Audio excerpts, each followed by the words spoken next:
दाता तो दिनत्राता भाग्य विधाता श्री स्वामी समर्थ श्री स्वामी समर्थ तो अवधूता सतजननाथा शल्य विघाता श्री स्वामी समर्थ। अवधूत चिंतन श्री गुरुदेव दत्त सर्वांना श्री स्वामी समर्थ। तर पहा, एकादशीच्या दिवशी कोणते उपाय करायचे आहेत याविषयी आपण माहिती घेणार आहोत। व्हिडिओ पूर्ण पहा। तर पहा, प्रत्येक एकादशीला तुम्ही हे उपाय करू शकतात। त्यातला पहिला उपाय म्हणजेच की एकादशी हा अतिशय परमपवित्र दिव्य असा दिवस असतो। ह्या दिवशी एकादशीचं व्रत तुम्ही करत असतील तर अतिउत्तम, आणि करत नसतील तर नक्कीच उपवास करायला तुम्ही सुरुवात करा। एकादशी व्रताचं अनन्यसाधारण असं महत्त्व आहे। तर कुठलाही तुम्ही उपवास करत असतील तोही तुम्ही करू शकतात, पण एकादशी व्रत केल्याने आपल्याला सर्व व्रतांचं पुण्यफळ प्राप्त होत असतं, फक्त एकादशी व्रत केल्याने। तर महिन्यातून 2 एकादशी येत असतात, शुक्ल पक्षातली आणि कृष्ण पक्षातली। तर महिन्यातून येणाऱ्या दोन्हीही एकादशींचा व्रत उपवास आपण करायचा आहे। तर एकादशी उपवास नसतील करत तर तुम्ही कोणत्याही एकादशीपासून एकादशी व्रताला सुरुवात करू शकतात। एकादशी व्रताचं उद्यापन करण्याची आवश्यकता नसते, कारण एकादशी व्रत हे एवढं पुण्यकारक असं व्रत आहे की आपल्या पितरांना जर आपण ज्या तुम्ही एकादशी व्रत करत असतील तर एक एकादशीचं जे पुण्य आहे ते देखील तुम्ही पितरांसाठी ते पुण्य दान करू शकतात। हे खूप पुण्यकारी असं व्रत आहे, अनंत पुण्याची प्राप्ती करून देणारं असं हे एकादशी व्रत आहे। म्हणून एकादशीचा उपवास जरूर करा, आणि नसतील करत तरी देखील तुम्ही ह्या व्हिडिओमध्ये मी जे सांगणार आहे ते सर्व काही तुम्ही करू शकतात, उपवास करत असतील किंवा नसतील तरीसुद्धा। तर पहा, एकादशी व्रताच्या दिवशी सर्वात महत्त्वाचं की पहाटे लवकर उठल्यानंतर आपली जे काही नित्यकर्म आहेत ती आटोपल्यानंतर देवपूजा वगैरे करायची आहे। दैनंदिन देवपूजा झाल्यानंतर तुम्ही आता मी जे सांगणार आहे तर हे दिवसभरात तुम्ही केव्हाही करू शकतात। तर एकादशीच्या दिवशी पहिली गोष्ट की त्या दिवशी आपल्याला विष्णूंची जास्तीत जास्त सेवा करायची आहे।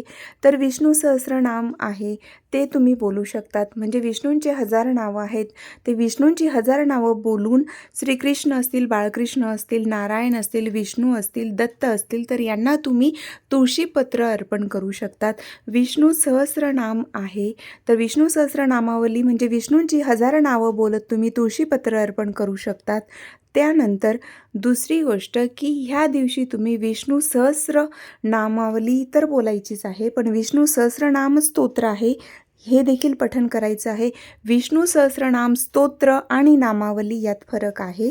विष्णू सहस्रनाम स्तोत्र हे कमीत कमी 1 वेळा तरी पठण करा, आणि वेळ असेल तर तुम्ही 4 वेळा सुद्धा हे पठण करू शकतात। त्यानंतर विष्णू सहस्रनाम स्तोत्र हे तुम्ही दुपारी, सकाळी, रात्री केव्हाही पठण केलं तरीही चालू शकतं। त्यानंतर ज्यांना विष्णू सहस्रनाम स्तोत्र पठण करणं शक्य नसेल तर त्यांनी व्यंकटेश स्तोत्र पठण करा। व्यंकटेश स्तोत्र तुम्ही दिवसभरात केव्हाही पठण केलं तरी चालू शकतं। अगदी दिवसा जर तुम्ही काही कामात असतील, जॉब वगैरे करत असतील तर व्यंकटेश स्तोत्राचं जी सेवा आहे ती तुम्ही रात्री केली तर अतिउत्तम, रात्रीही करू शकतात।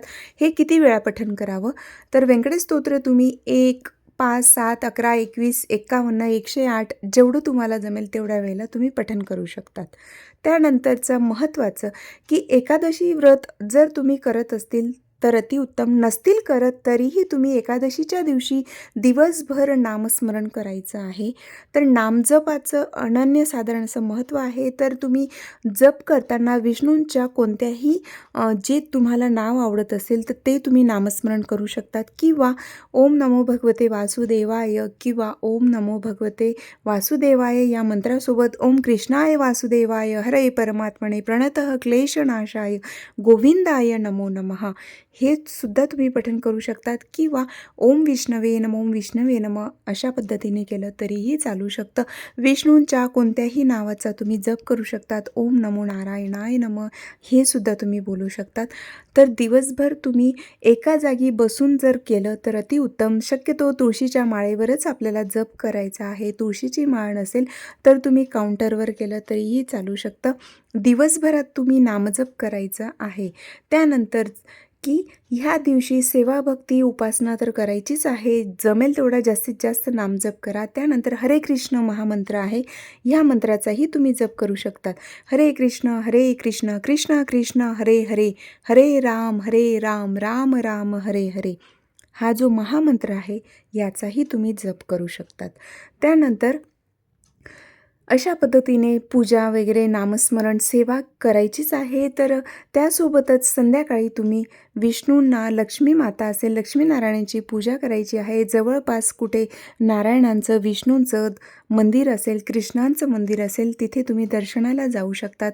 त्याचबरोबर संध्याकाळी पूजा आरती करायची आहे आणि भगवान विष्णूंना नैवेद्य अर्पण करायचं आहे. तर नैवेद्य तुम्ही अगदी दूध साखरेचा नैवेद्य अर्पण केला, त्यात केशर टाकून नैवेद्य अर्पण केला तरीही चालू शकतं, किंवा फळ वगैरे असेल त्याचाही नैवेद्य तुम्ही अर्पण केला तरीही हरकत नाही. त्याचबरोबर एकादशीच्या दिवशी एकादशी व्रत तुम्ही करत असतील तर प्रश्नच नाही, पण जर तुम्ही एकादशीचा उपवास करत नसतील तरी देखील ही अत्यंत महत्त्वाची गोष्ट आहे की एकादशीच्या दिवशी जर तुम्ही उपवास करत नसतील तर त्या दिवशी तांदळापासून बनवलेला कुठलाही पदार्थ चुकूनही ग्रहण करू नये. जसं की भात असेल, खिचडी असेल, तांदळाची खीर असेल, किंवा कुरमुरे असतील, किंवा पोहे असेल, किंवा इडली असेल, म्हणजेच तांदळापासून जो पदार्थ बनवला जातो तो एकादशीच्या दिवशी चुकूनही ग्रहण करू नये. जर तुम्ही उपवास करत नसतील तरीसुद्धा हा अत्यंत महत्त्वाचा नियम आहे, तो जरूर पाळा. कारण असं म्हटलं जातं की एकादशीच्या दिवशी तांदळामध्ये पापाचा वास असतो असं म्हटलं जातं, म्हणून ह्या दिवशी तांदळापासून बनवलेला कोणताही पदार्थ खायचा नसतो. पण जर एकादशीचा व्रत तुम्ही करत असतील उपवास, तर दुसऱ्या दिवशी मात्र उपवास सोडताना म्हणजे एकादशीचं पारणं करताना तांदळापासून बनवलेला पदार्थ खाऊन त्याचं पारणं करायचं असतं, असंही तुम्ही करू शकतात. तर ही महत्त्वाची गोष्ट लक्षात असू द्या. त्यानंतर की एकादशीच्या दिवशी सर्वात प्रभावी असा उपाय म्हणजेच की एकादशीच्या दिवशी तुम्हाला भगवान विष्णू, कृष्ण, नारायण जे तुमच्याकडे विग्रह असेल तर त्यांच्यासमोर, अगदी घरात देवाऱ्यासमोर तुम्ही ही सेवा करू शकतात. तर भगवान विष्णूंना जे आपलं तुळशी काष्ट असतं, तुळशीचं काष्ट म्हणजेच काही कारणास्तव जेव्हा तुळशी आपली जगत नाही आणि जी सुकलेली तुळशीची जी काडी असते त्याला तुळशीचं काष्ट म्हटलं जातं, आणि ह्यापासून दिवा तयार करायचा आहे. म्हणजे ते तुळशीचे काष्ट असतात तर ते आपण लहान लहान त्याच्या ज्या काडी असतात तर त्या 5 किंवा 7 अशा पद्धतीने घ्यायच्या आहेत, आणि त्यांना आपण जे आपलं कापूस असतो तर तो गुंडाळायचा आहे. वातं असतात ती गुंडाळायची आणि त्याच्यावर तूप टाकायचं आहे. म्हणजे ती कापूस हे एकत्र करायचं, त्याची वात बनवायची आणि ते तुपामध्ये बुडवून आपण ते जो मातीचा दिवा असेल, पंती असेल, त्यात आपण ते प्रज्वलित करायचं आहे. आणि त्या काष्टाची जी तुळशीच्या काष्टाने आपण भगवान विष्णूंची, कृष्णाची यांची आरती करायची आहे. आरती करताना अगदी आरती बोलायलाच हवी असं नाही. येत असेल तर कृष्णाची, विष्णूंची आरती बोला, नारायणांची आरती बोला. नसेल येत तर फक्त कुठलाही विष्णूंचा मंत्र बोलत तुम्ही तुळशी काष्टाने जो दिवा प्रज्वलित केलेला आहे तर त्या दिव्याने तुम्ही ओवाळू शकतात, आणि त्या ठिकाणी तुम्ही तो दिवा भगवान विष्णूंना अर्पण करा. म्हणजेच तुळशी काष्टापासून जो दीप प्रज्वलित केलेला आहे, अनंत पुण्याची प्राप्ती करून देणारी ही सेवा आहे. पूर्वसंचित पापकर्म नष्ट होण्यासाठी, त्याचबरोबर ह्या जन्मात आपल्याकडून अखंड भक्ती व्हावी आणि ज्या काही तुमच्या म्हणजे लौकिक आणि परलौकिक पुण्यप्राप्तीसाठी आपल्याला ही सेवा जरूर करायची आहे. आर्थिक समस्यांचं निराकरण होण्यासाठी देखील ही सेवा केली जाते. ज्या घरात भगवान विष्णूंची सेवा भक्ती होते त्या घरात सुख, शांती, समृद्धी नांदते. लक्ष्मी माता ते घर सोडून कधीही जात नाही. पैशांची ज्या काही अडचणी असतील त्या नक्कीच दूर होण्यास मदत होते. एकादशीच्या दिवशी ह्या पद्धतीने सेवा तर करायचीच आहे, पण ह्या दिवशी आपल्याला दानधर्म देखील करायचा आहे. तुम्ही फळांचंही दान करू शकता. त्याचबरोबर ह्या दिवशी केळीच्या झाडाचं पूजा करायची आहे, तुळशी मातेची पूजा करायची आहे, तुळशीजवळ दीपदान करायचं आहे आणि उंबरठा पूजनही करायचं आहे. तर अतिशय महत्त्वाचा असा हा दिवस असतो. एकादशीच्या दिवशी जास्तीत जास्त मौन राहण्याचा प्रयत्न करा आणि नामजप जास्तीत जास्त करा. ह्या दिवशी म्हणजेच एकादशीच्या दिवशी गोमातेची सेवा करा. गोमातेला ज्या ठिकाणी गोशाळा असेल त्या ठिकाणी जाऊन देखील तुम्ही गोमातेची सेवा करू शकतात.